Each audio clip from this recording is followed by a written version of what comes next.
Hi, everyone. This is the fifth session of this course and the final one.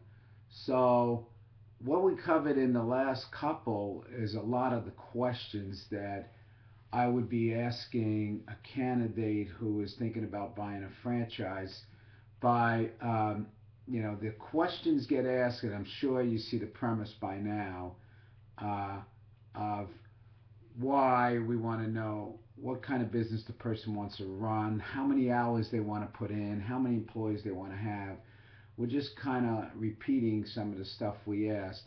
But I really want a perfect match for that candidate so they have an enjoyable time in business. We got to spend a lot of our time working. So, and if we start our own business, we're probably now going to have employees that we might not have had in the prior situation of our career. So we want to have fun with those employees. At the same time, have their respect and get the job done and make sure our customers feel the most wanted.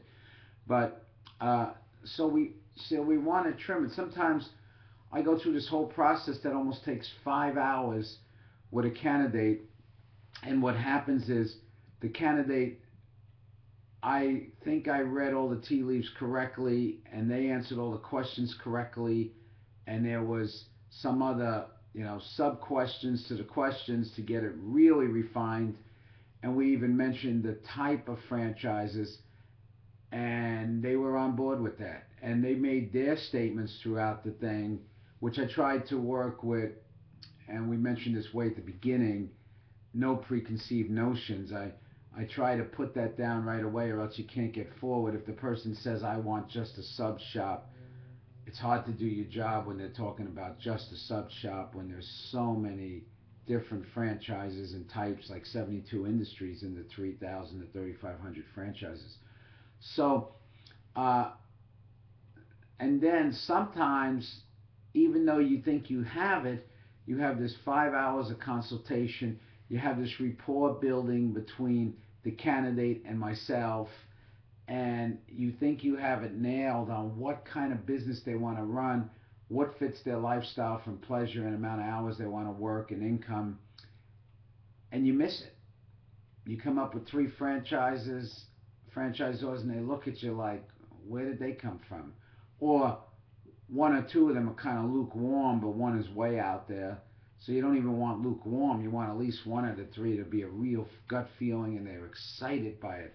Well, if you don't get that excitement, you have to go back maybe and help them find another one or ask more questions to see where we went wrong. Why did I supply something that had to do with teaching karate to your children for self-defense and pride? Why did I suggest to you a gym type concept where you think having a small micro gym for a unique part of exercise would really attract a lot of clients and it would be fun for you? Why did I address something in the hair salon business that you really had no idea was coming? And maybe the only one that I was really solid on is you told me you didn't want food in retail. So sometimes you don't know why you miss after 5 hours. Doesn't happen that often. You're pretty good on at least two out of the three franchises. That's what I try to do at the end. I'm going to suggest three franchisors.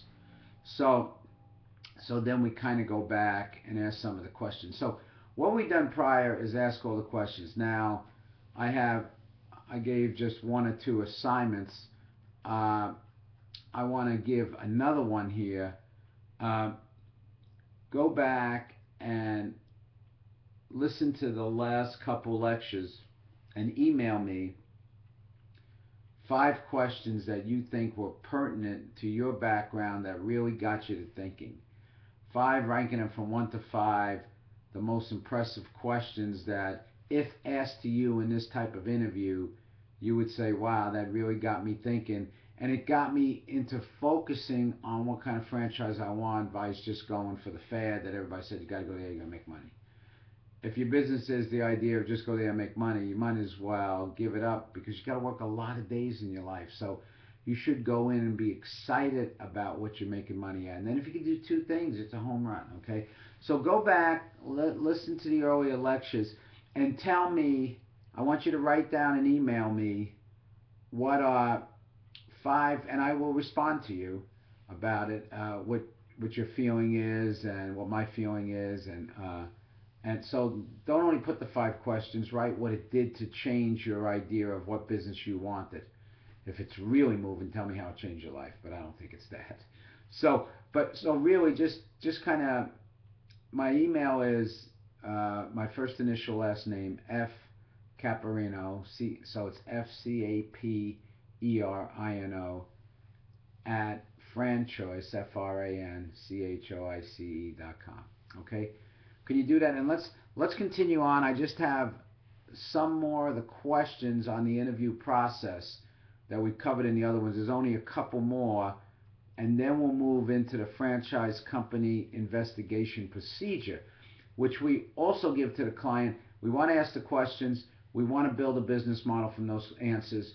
We want to go to the franchisor and pick three that fit the answers to those questions in your lifestyle. And then we also want to work with you when you're talking with the franchisor, the right franchise company investigation procedure.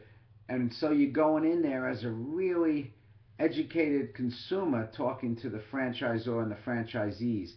And then if you get questions from them after you meet with them and you still don't understand something, come back to me, and we do this back and forth till we narrow it down to no questions, and you have your questions answered with the franchisor, and hopefully that ends in a selection process. So let's ask a couple more questions while we're at it. So we'll finish up the series of questions we had in the last three videos. How would you rate your sales interest or ability? High, medium, or low? A lot of businesses, a lot of franchises have outbound sales. Retail should have outbound sales, because I was in retail and maybe I could have done a lot better if I had more people doing the sales part of it, because you get caught up in running it in operations, and you even ask your operations to sell, the people in operations including yourself, and it doesn't always work. You do one or the other, you know. So even when you are in there's franchises that are retail, for instance, where people come to you, destination, that really don't usually take much marketing. But if you put marketing on top of it and reached out to the community and did catering, you would do so much better. But then there's other ones that have to be marketed. So that's why I'm asking you to pick the right franchise right here at the end. High, medium, or low. How important is your sales interest and ability? Because that is super important if you're buying a territory. If you're buying a territory in a cleaning franchise or a repair franchise or a senior citizen franchise, medical care in the home franchise, I really need to know your sales experience and interest and how much you want to do, because some franchises have to do it at 100% and some only about 10%. So that's why it's important. How would you rate your people management interest and abilities? Now, if you came out of a professional position, you either lost your job due to a layoff or downsizing in this economy, or you said, I really work hard, I know my business, I don't like the bureaucracy anymore. Let's say you're an HR department head and you want to come out and you want to run kind of an HR company of your own, you think you can do it better. So, or financial planning, or whatever it is that you work for a big company, you want to do on your own, or you were laid off from that big company. Now you want to go out there, and I'm going to ask you, what is your management capabilities and interest again?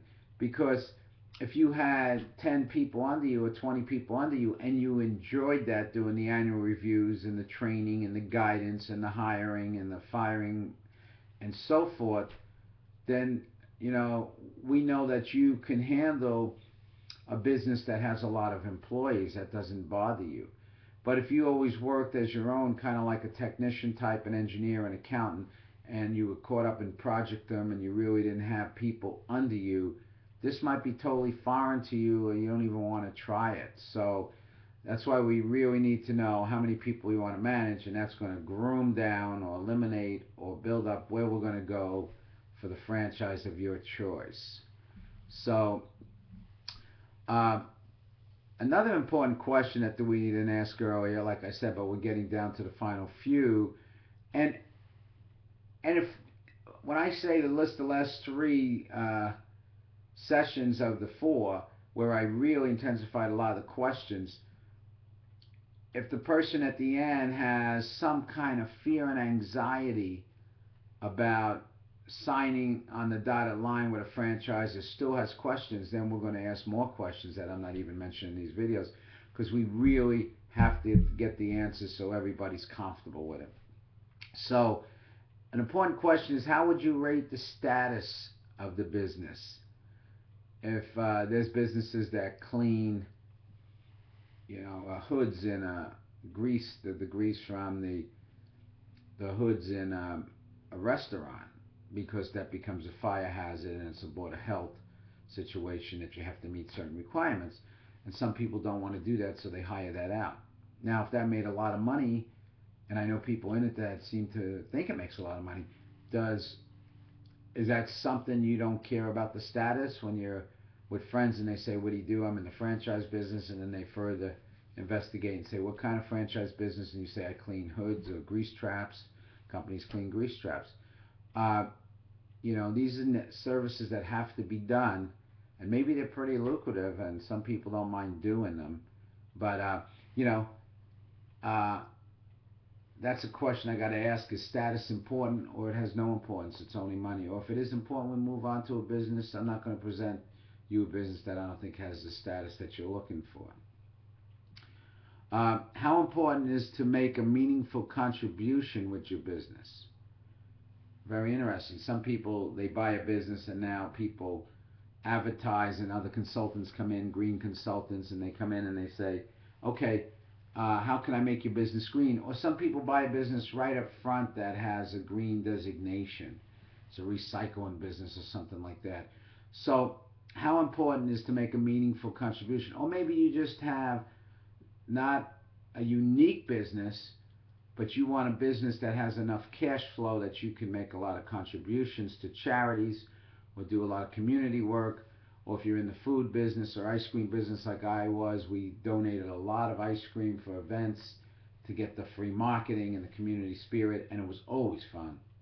Make-A-Wish became one of our Cold Stone's favorites, and we would have we gave them up to $1 million a year, and then locally we gave them maybe another 10,000 in my co-op. And then when you got to know the people year after year, and they're wonderful people, how could you be better than that? A charity that's helping young kids with cancer or life threatening kind of illnesses, and what they want to do is help them get a wish that they want, or one big wish.